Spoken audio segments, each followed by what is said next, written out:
Hello, I am Hector, and in this video we will talk to you about the things we learned during this key activity, our difficulties in this project, as well as the applications we can see in real life with this.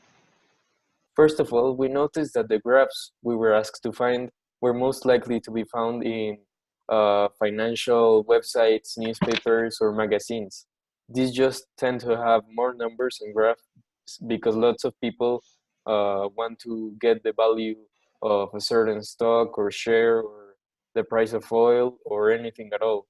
These graphs can be found in websites such as Bloomberg, Yahoo Finance, um, Forbes, as well as INEGI, which stands for the National Institute of Statistics and Geography, and has lots of studies published, such as national population, pollution, the GDP, tourism, etc., etc.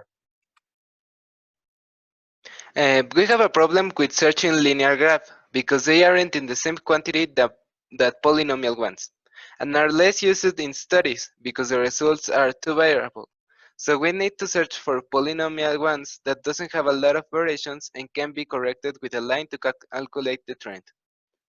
For meta calculus, we have some problems, like we were working with some big quantities, like population, and the operations that we have more extended values and therefore more complex results. In the case of the linear graphs, we have a notable variation because we try to correct some values that in some cases have a big difference with the real value. With analyzing these graphs, we can learn some interesting things of how it's going the world. We learn about how it's increasing in an exponential way the population in Mexico, and we can see also how it's increasing the quantity of CO2 that is produced by the humans. Another interesting fact that I wouldn't say if I don't have to do this work. For the last activity that we had to do, we had 6 graphs. We had to identify the degree, type, and properties of each graph.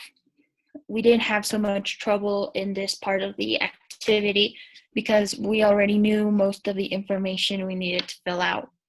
One example could be that we identified pretty fast the difference between the type of functions of the graph, such as linear, quadratic, cubic, or polynomial. It was definitely easier than the previous activity because we didn't have to search for the graphs because the graphs they're already there for us to solve. So it was faster for us to do.